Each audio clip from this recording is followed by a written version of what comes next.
You know what it is, VIP Saturdays, man. I got a homie, man. He's from Jersey, man, but you know, he grew up in Queens too, man. And this is our first time meeting. Crazy. Ever. And we have like mutual friends and everything and close cousins and shit and all that. We got the homie Joe Budden's in the building. Yeah. What's going on, man? What's going on? Good to finally meet you. Yes, man. Heard your name, heard many things about you. Yeah. It's like extended family. Yeah, extended family, man. I see you in the strip club, and I'm not the type of dude to just walk up on somebody in the strip club like, yo, I know you know me, extended family. Like, what the fuck? Yeah, I feel the strip club is always a bad place for that. Especially when I see Joe, he's always comfortable. It'd be 100 thugs in there, and he's never focused on nobody but the waitresses, the bartenders, and the dancers. Yeah, that's it.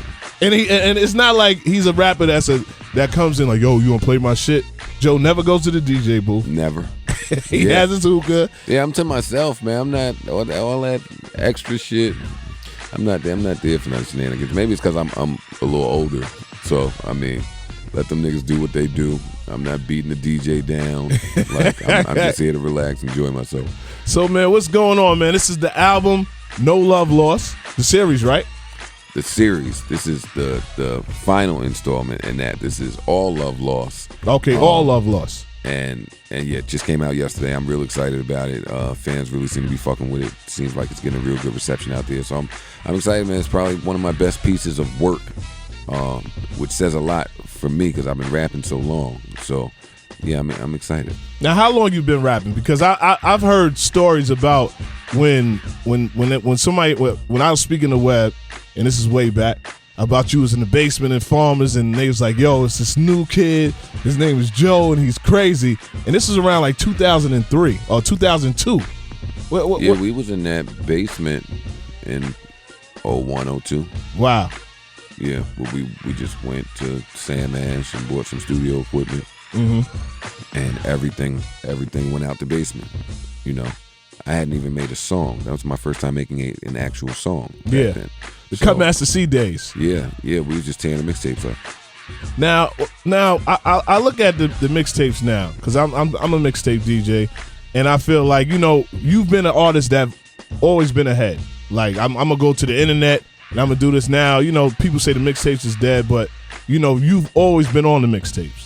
Like your whole career, you always gave love to mixtapes, and I feel like when you was at that point with Def Jam, and they wasn't showing no love, you went to the mixtapes, to the mood music. Yeah, right back to what I know. And that was what On Point. And then one of my favorite joints to this day that I play, and I gotta say, I got emotion on this. If I Die Tonight. That's one of my favorite joints too. Now that one, you know what I'm saying, it's crazy. Like I'm not gonna lie to you. I play it to this day. I work out with it, and this is 2015. That's actually one of my favorite records of mine as well. There was just a lot of joints like that around that time. That was what, Mood Music 2? Yeah. Yeah, I might have to go play that now.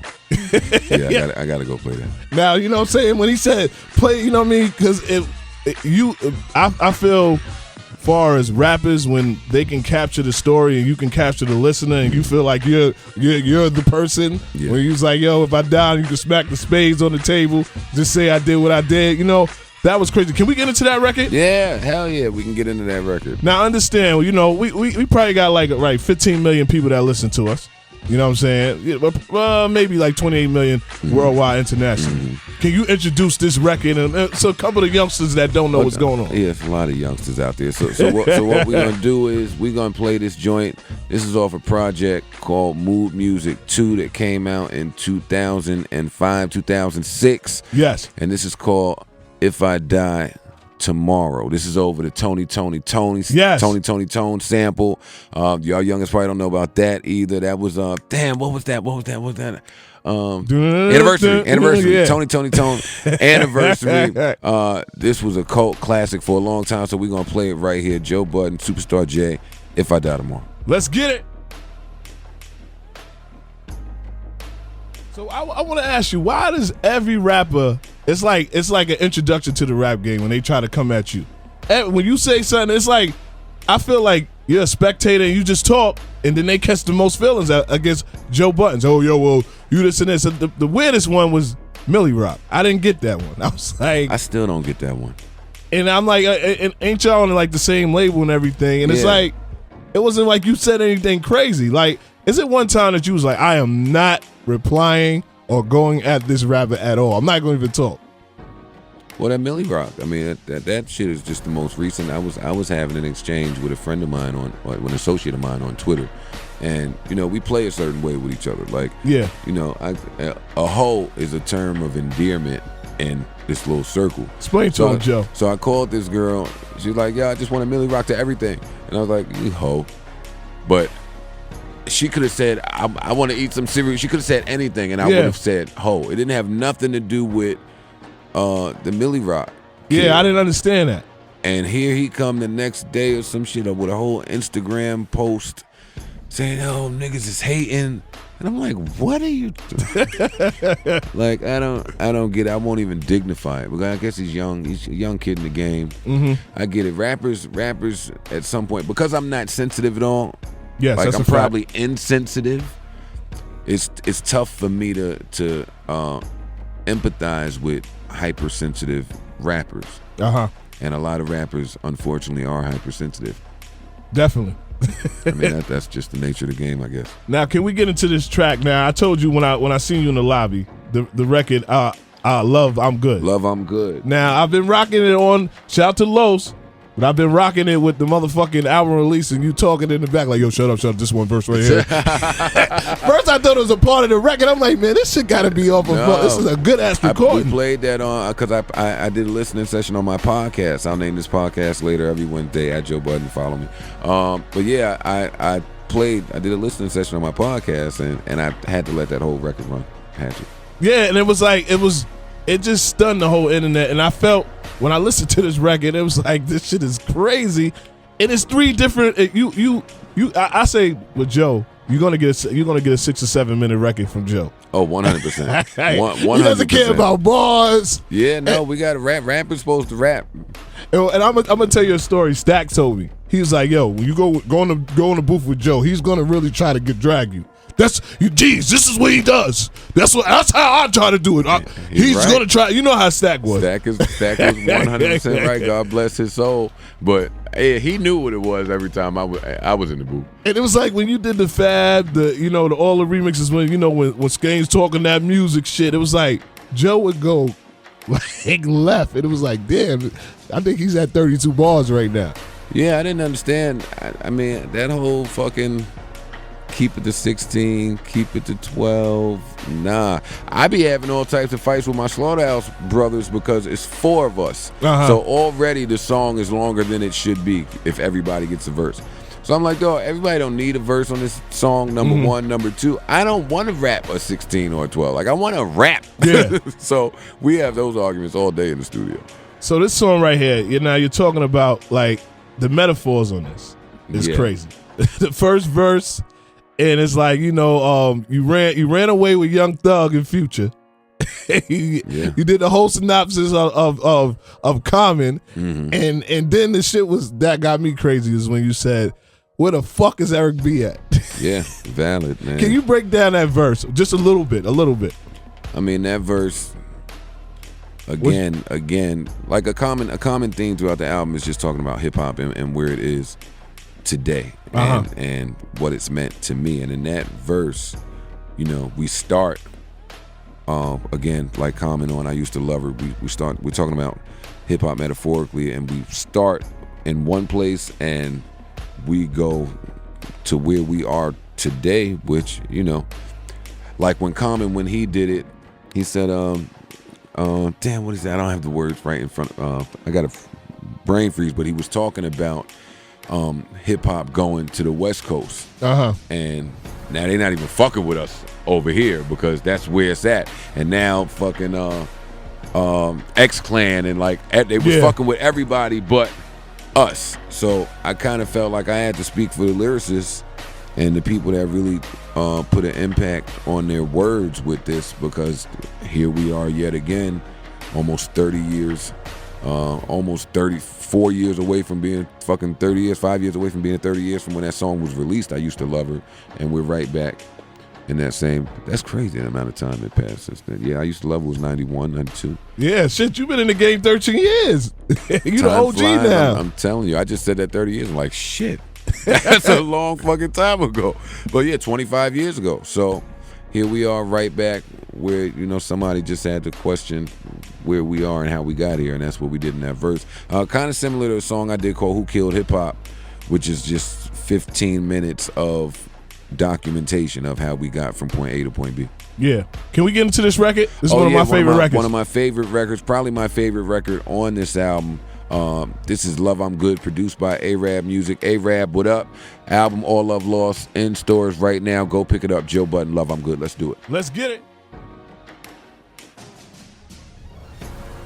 You know what it is, VIP Saturday, Superstar J, and got my motherfucking cousin from Farmers, man, Hillburn. Yeah. And Joe was fighting on Hillburn, man. Niggas told me Joe was fighting, really, with these little kids. Yeah. Joe Budden's, man, the Joe Budden's hour, man. So what's going on, man? So we got the motherfucking album out.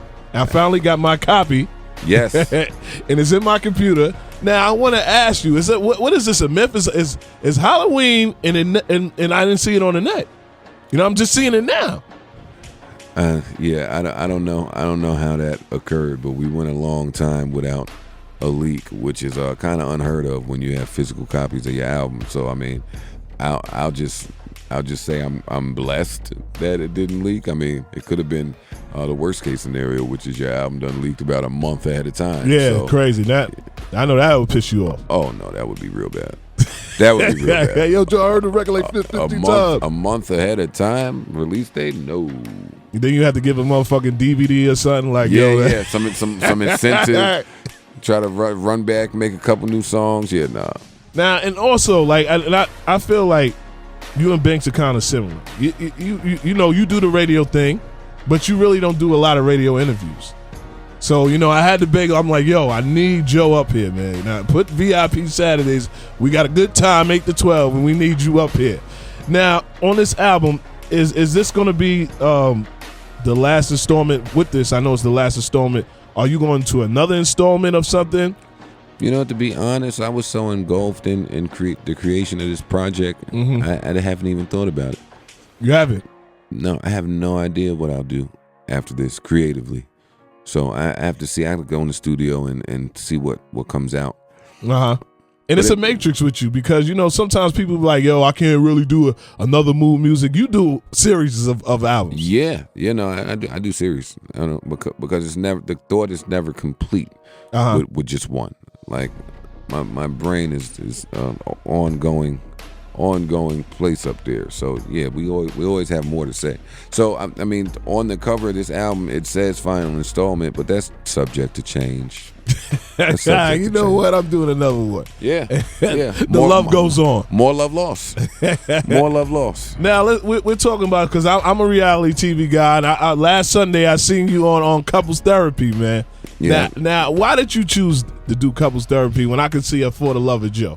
We ain't gonna see no fool. We got Game doing a For the Love of Game or whatever his shows go. We ain't gonna see it For the Love of Joe. Why not, man? I can see Joe Budden's picking 15 different chicks and making them do. Yo, let me tell you something. From 2003, and a lot of motherfuckers owe you money because we owe you money on fucking bartenders. Dancers, you have created. You show love to all the girls that you deal with, and I don't know if they don't want to give props, but this is from Gloria. You know what I'm saying? From damn near fucking.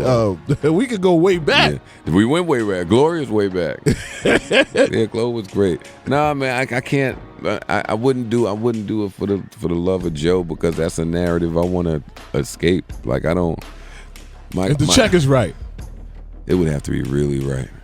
It would have to be really right, and then I would do it. It might be really right. They pay handsomely in reality TV. They do. Yeah. They paid me handsomely. I don't know what they've paid some other people. But I feel like you have a personality, and it wouldn't be a boring show. I don't think you would be just trolleying around with chicks on the cruise yacht and all this. Oh no, it wouldn't be boring. It wouldn't lack for entertainment value at all. No, we would have a good time. That's for sure. And I feel like a lot of girls would be fighting hard on your show. Because I think you have that personality. I feel like Joe would probably have a survey where you got to go to a hookah lounge and you got to find the right hookah lounge that I like.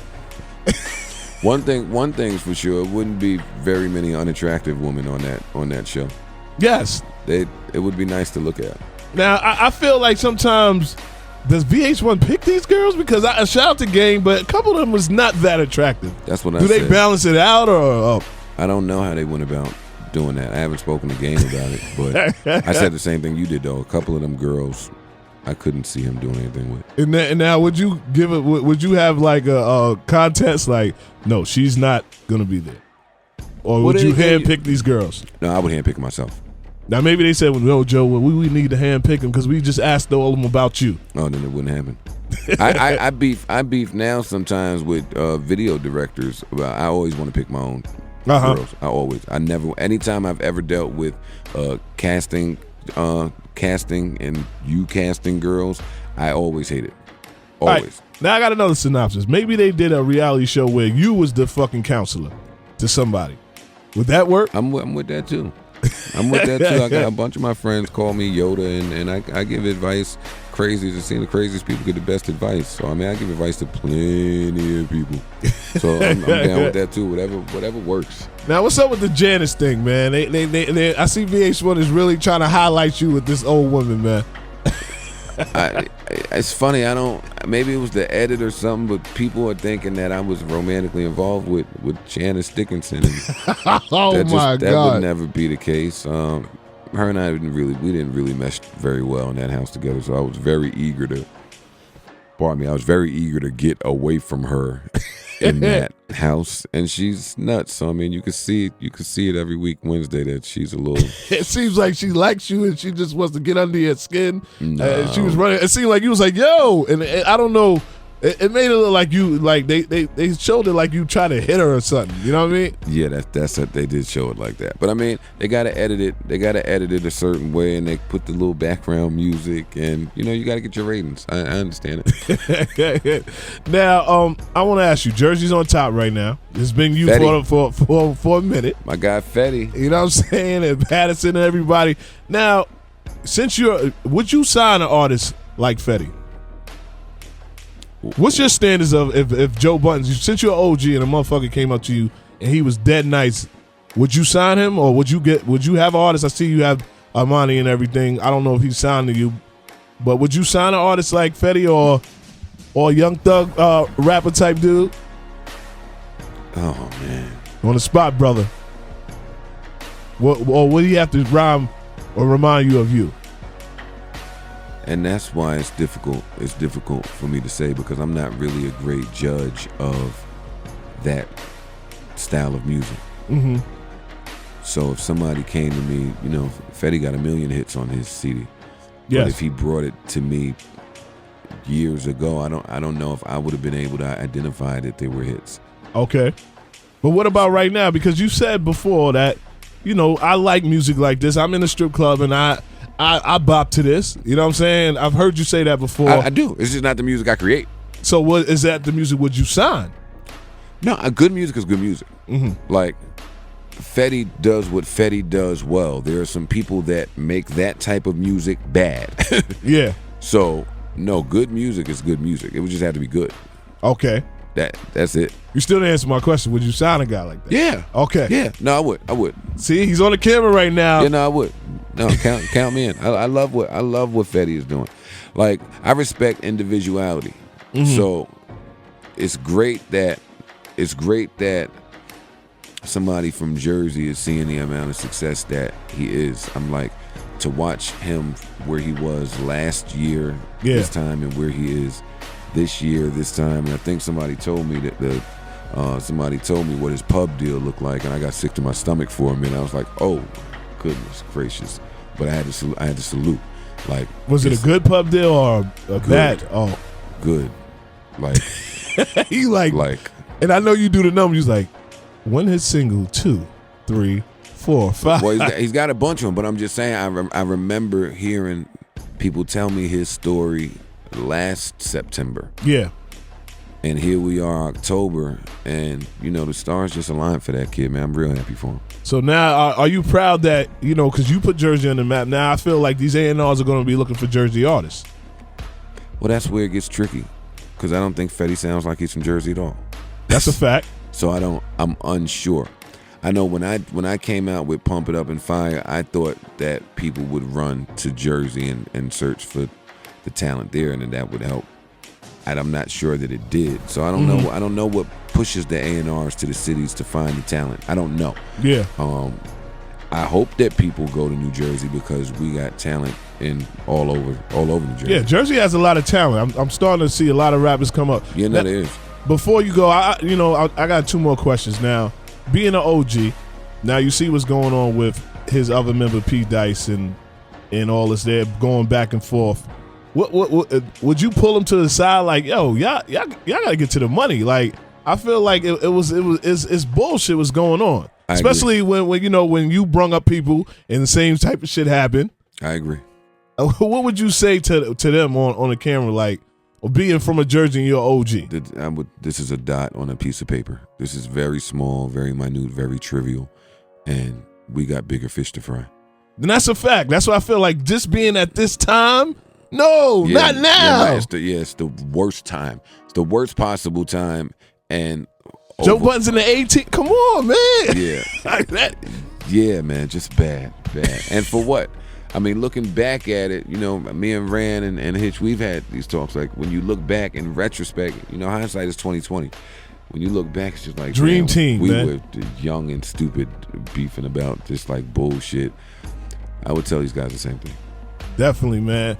And on one thing before you go, does commercial records work for Joe? Because I feel like the Lil Wayne records, you try to go that way, and it was like, yo, all right, well, y'all gonna show me love because it was a good record. You know what it is? It's tough to call with me. Like, the Wayne record, She Don't Put It Down, Wayne and Tank. Yes, that record worked. It was very successful. Okay. Then I did NBA with French and Wiz, and that record worked. It worked to the extent that the label pushed it. It was a great record, yes. Performs great, all of that, right? So people wanted to hear that. My core fan base didn't want to hear any of that shit. Yeah, they hated it. They never want to see me ever make a radio record, a record that could play in a club, strip club or any of that. They want to hear a certain type of music, and I do understand that. But sometimes you got to go out. That's not the only side of me. Like, I'm in the streets, I'm out, I'm strip clubs, women. I love all of that shit. So you gotta embrace that shit. But I don't consider myself a radio act per se. Like, every time, like, I'm an album artist. Every time I come out, I'm not relying on a hit single. I'm not relying on a huge radio budget. I'm not relying on a bunch of features. Like, I'm coming to rap. That's always what it boils down to with me. So maybe next project, we'll throw another one out there, get the strip clubs rocking a little bit. Yeah, I need a fucking Joe Budden strip club record, man. I got a nice one in the tuck too. I do. Well, I need exclusive, man. We're cousins, man. I need exclusive for that, man. Because I hate you. Because I feel like before you go, like, you can rap, and it's a lot of dudes that can rap but can't make songs. You can rap and make songs. Yeah. So why the fuck is all Joe Budden's fans don't want him to make a record where I see my nigga Joe Budden's and they slapping the ass and he's throwing a hookah, like? Because I know sometimes you feel like, man, I know I can, this fucking easy shit right here. This is what y'all need? The easiest thing in the world. It really is. It is. Yeah, so it's an interesting space, man. But we're going to premiere it right here on the VIP side. Yeah. That's what I'm saying, man. Because this is family right here, man. We're going to get to that. That's what it is, man. Yo, man, thanks for coming out. Thanks. I told him it's 13 years on this motherfucking interview. I had a whole bunch of questions. This was a great interview. This was like great, man. You can tell it was 13 years. Yeah, man. That's what I should have discussed. We went back down memory lane.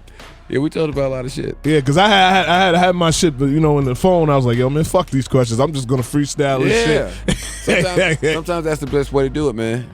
Joe Budden's. Could you tell them the album once again, man? All Love Lost in stores right now. Make sure you go out there and pick it up. Amazing, amazing body of work. Take my word.